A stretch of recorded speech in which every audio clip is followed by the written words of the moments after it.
নির্ধারিত সময়ের আগেই তো মেসি স্টেডিয়াম প্রাঙ্গণ ছাড়াই একদম দর্শকরা ক্ষিপ্ত হয়েছেন।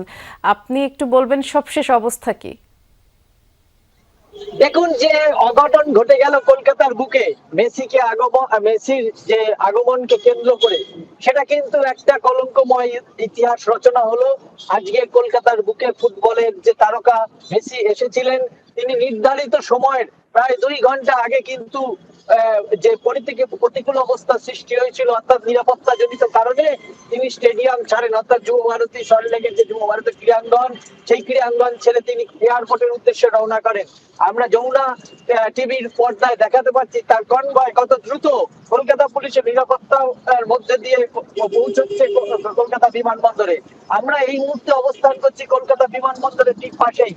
তার এই কলকাতা ছাড়ার কথা ছিল ভারতীয় সময় 2:20 কিন্তু তার ঠিক 2 ঘন্টা আগে কিন্তু তিনি এয়ারপোর্টে চলে আসেন। এখনো তার ব্যক্তিগত যে এয়ার জেট, অর্থাৎ তার ব্যক্তিগত প্লেন কলকাতায় অবস্থান করছে, তার নির্ধারিত সময় ছিল 2:20। এক টাইম এখনো কিন্তু পাইনি।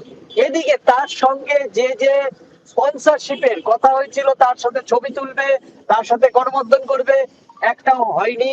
যার কারণে এই যে যারা স্টেডিয়ামে এসেছিলেন তারা ভাঙচুর করছে, যে ট্রেন গুলো হয়েছিল সেই ট্রেন গুলো ভাঙচুর করেছে, চেয়ার ভাঙচুর করছে, একের পর এক পুলিশ কিন্তু লাঠিচার্জ করছে। কিন্তু কোনো মতেই কিন্তু কলকাতা পুলিশ এই যে যারা উত্তেজিত, যারা জনতা, যারা এসেছিল দর্শক, তাদেরকে কিন্তু ঠেকাতে পারছে না।